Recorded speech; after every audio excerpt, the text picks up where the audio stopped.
Tape www.suividécole-au-sénégal.com. À École au Sénégal, c'est facile, tu n'as qu'à te connecter. Tape École au Sénégal, les leçons sont beaucoup plus détaillées. Alors, bonjour et bienvenue à cette leçon, c'est M. Diallo, biologiste et professeur des SVT. Alors, la leçon d'aujourd'hui porte sur le thème numéro 3 du programme de SVT de la classe de 5e, qui est le thème sur la fonction de reproduction. Et la leçon, c'est celle qui porte sur la reproduction chez les plantes sans fleurs, exemple de la fougère. Alors, dans ce thème de la reproduction sont abordés entre autres la reproduction chez les animaux, la reproduction et la reproduction chez les plantes.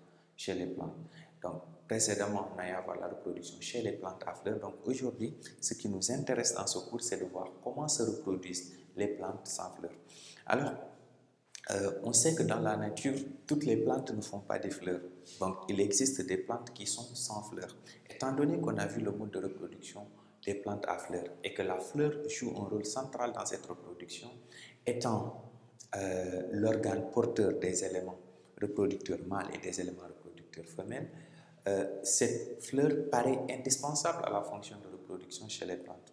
Alors, quand on se rend compte qu'il y a des plantes qui n'ont pas de fleurs, on se demande comment est-ce que ces plantes-là arrivent, elles, quant à elles, à se reproduire. Alors, la réponse, elle est plus ou moins simple. Bon, pas aussi simple que ça. Donc, c'est ce qu'on va essayer d'aborder dans ce thème. Alors, il existe bel et bien des plantes qui ne font pas de fleurs, qui n'ont pas de fleurs du tout et qui, quand même, arrivent à se reproduire. Alors, la leçon s'articule sur le plan suivant. Après une brève introduction, bien sûr, nous allons présenter d'abord les organes reproducteurs des plantes sans fleurs. Donc, de notre cas ici, de la fougère. Donc, nous allons voir qu'est-ce qui, à la place de la fleur, chez les autres plantes, qu'est-ce qui assure cette fonction de reproduction? Quels sont les éléments, les différents organes qui sont responsables de cette reproduction-là? Donc, on va notamment parler de la notion de sporange, de spore, on va parler également de protale. Notions qui peuvent être nouvelles, mais qu'on va élucider, qu'on va détailler dans ce cours. Et dans un second temps, nous allons voir maintenant le cycle de développement, comment on passe d'une fougère à une autre, et ainsi de suite, permettant ainsi de renouveler la population, d'agrandir sa taille et de disséminer l'espèce entre autres. Donc, sans plus tarder, nous allons commencer. Alors, la fougère, une plante peut-être pas aussi connue que celle qu'on a vue précédemment. Donc, on connaît les manguiers, on connaît les citronniers, ainsi de suite. Par contre, les fougères, peut-être pas très bien.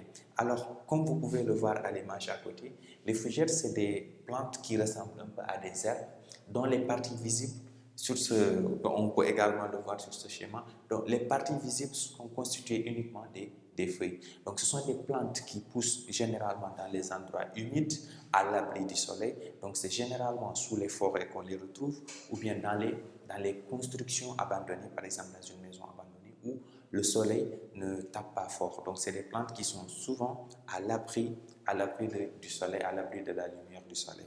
Donc, une fougère, de manière générale, c'est constitué, c'est une plante, ça a des racines, ça a une tige et ça a également des feuilles. Donc, ici, nous avons le schéma d'une fougère avec la tige, comme on le voit, qui est souterraine, qui n'est pas visible généralement. Donc, les parties visibles sont les feuilles. Donc, généralement, c'est ce qu'on appelle des fougères, c'est les feuilles de fougère. Donc, ici, voici donc à quoi correspondent des fougères. Donc, sur l'image, peut-être on peut voir de manière beaucoup plus claire et beaucoup plus précise à quoi correspondent des fougères, étant donné que c'est des plantes que l'on ne rencontre pas souvent, surtout quand on est en milieu urbain comme à Dakar. Alors, donc on va y aller dans cette première partie concernant les organes reproducteurs de la fougère. Donc, sur une plante de fougère ou sur des feuilles de fougère, on note régulièrement, à certaines époques ou bien à certaines périodes de l'année, on remarque sur les fougères la présence d'un certain nombre de genres, c'est des genres de points, des amas de petits points qu'on retrouve généralement sous la face inférieure de la feuille, autrement dit derrière, dans la partie la mieux exposée. Donc, sous la face inférieure de ces feuilles, on retrouve ces amas de petits points qui sont rugueux au toucher.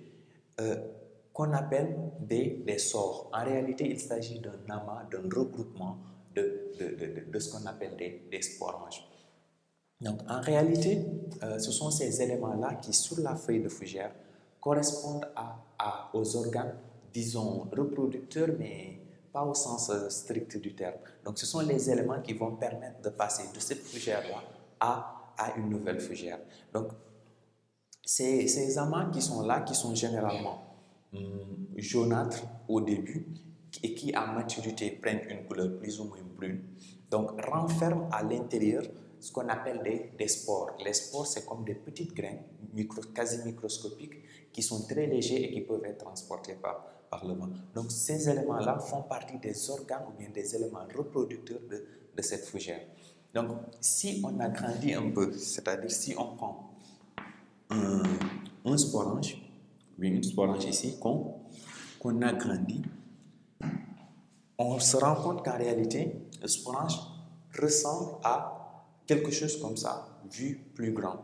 Donc, on note que ça ressemble à un genre de petit sacule renfermant des petites graines à l'intérieur. Donc, ces petites graines à l'intérieur, en réalité, c'est ce qui correspond aux spores.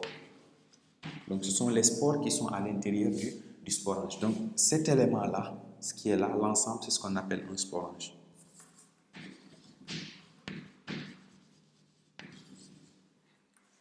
Donc, à ce niveau-là, nous voyons que parmi les éléments reproducteurs de la fougère, il y a notamment le sporange qui renferme les spores. Les spores, c'est comme des graines, c'est l'équivalent des graines chez les plantes en réalité, plus ou moins, okay? Pas exactement. Donc, ces spores, à la maturité du sporange, quand le sporange arrive à maturité, cette enveloppe qui est là va se casser, l'enveloppe va se déchirer en quelque sorte, va se rompre et va libérer les spores qui sont contenus à l'intérieur. Ces spores, étant très légers et minuscules, vont pouvoir être transportés très facilement par le vent jusqu'à être déposés dans un endroit réunissant les conditions nécessaires à leur germination. Une fois ces conditions réunies, ces spores vont germer et donner un nouvel organisme, pas directement la fougère. C'est ce qui fait un peu la particularité de ces plantes, c'est que la spore qui était mise ici et qui va germer dans un endroit avec des conditions bien précises, va donner un nouvel organisme qu'on appelle le protal. Donc, cette spore qui est là, qu'on peut représenter à ce niveau-là, la spore qui est libérée ici et qui germe va donner, donc ici, quand il y a germination, la spore va donner un organisme plus ou moins, disons, comme ça, à peu près, avec bien évidemment des racines.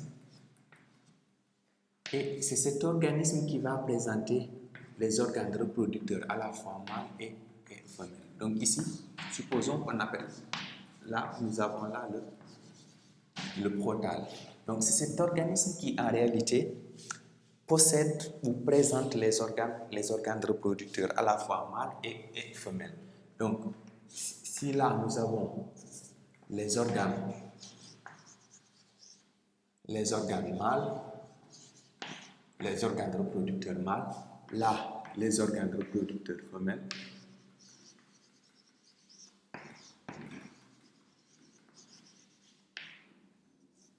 c'est cet organe qui est le principal organe en réalité, le principal organisme de la reproduction chez la fougère. Donc c'est comme si, disons par analogie, chez les êtres humains par exemple, ou bien chez les animaux, l'animal qui naît et qui grandit au moment de se reproduire, c'est pas lui directement qui se reproduit, mais il donne naissance à un autre organisme qui lui va pouvoir faire cette reproduction qui est dite une reproduction sexuée. Parce que la fougère en tant que telle, elle ne possède pas d'organes reproducteurs mâles ni d'organes reproducteurs femelles. Donc c'est comme si elle émettait un bout d'elle-même, la fougère émet un bout d'elle-même qui va germer dans un milieu humide et à partir de cette germination maintenant, ce nouveau bout qui a été émis, qui va germer, qui n'est rien d'autre que la spore, donc va germer et donner naissance à un autre organisme ou bien un autre élément qu'on appelle le protal. Maintenant, c'est ce protal-là qui lui dispose ou présente les éléments, les organes reproducteurs mâles et les organes reproducteurs femelles qui vont produire les cellules reproductrices mâles et les cellules reproductrices femelles, autrement dit les spermatozoïdes et les ovules. Donc voici les éléments qui font partie ou bien qui sont caractéristiques qu'on appelle les organes reproducteurs chez la fougère. Donc on retient que ces organes reproducteurs, c'est tout d'abord le sporange qui est là, qui renferme les différentes spores et qu'on retrouve sur les feuilles de fougère dans la face inférieure, regroupées sous forme d'amas, qu'on appelle des sores. Donc ces sporanges contiennent les spores, qui sont les éléments de dissémination qui permettent à la plante de se disséminer, de se répandre dans un milieu donné. Donc nous avons les sporanges, nous avons les spores et nous avons le protal, qui constitue les éléments, bien les organes reproducteurs chez la fougère.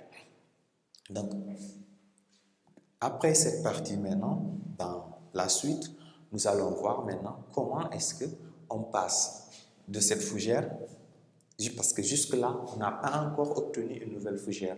Donc, la reproduction n'est pas encore achevée. Donc, il n'y a pas encore, et nous n'avons pas vu les notions de fécondation auxquelles on est habitué maintenant. Il n'y a pas encore eu de fécondation et je le mentionne ici ou je le rappelle, la reproduction chez ces plantes est également sexuée. Autrement dit, c'est une reproduction qui implique des organes reproducteurs à la fois mâles et des organes reproducteurs femelles. Donc jusque-là, il n'y a toujours pas eu de reproduction. Donc dans cette partie, nous avons juste présenté la fougère, ses éléments ou bien ses organes reproducteurs que sont ces sporanges. Ces nombreux sporanges qui apparaissent à certaines périodes de l'année sur les feuilles de fougère et qui renferment à l'intérieur des graines, des genres de graines minuscules et très légers qu'on appelle des spores. Donc ce sont ces spores qui constituent les éléments ou bien les organes de dissémination, les éléments de dissémination qui permettent la dissémination des fougères parce qu'ils sont transportés par le vent et peuvent aller être déposés à des dizaines de mètres, voire des kilomètres. En fonction du vent. Et ensuite, quand ces spores vont être dans de bonnes conditions et qu'elles vont germer, ils vont donner naissance à un autre élément qu'on appelle le protal. C'est ce protal maintenant qui dispose, lui, à la fois des organes reproducteurs mâles et des organes reproducteurs femelles. Donc, c'est lui qui va permettre la reproduction sexuée. Donc, nous allons passer à la deuxième partie maintenant, où l'on va voir maintenant comment se fait la reproduction et comment est constitué le cycle de développement chez la fougère. Comment est-ce qu'on arrive à passer concrètement d'une feuille de fougère que l'on observe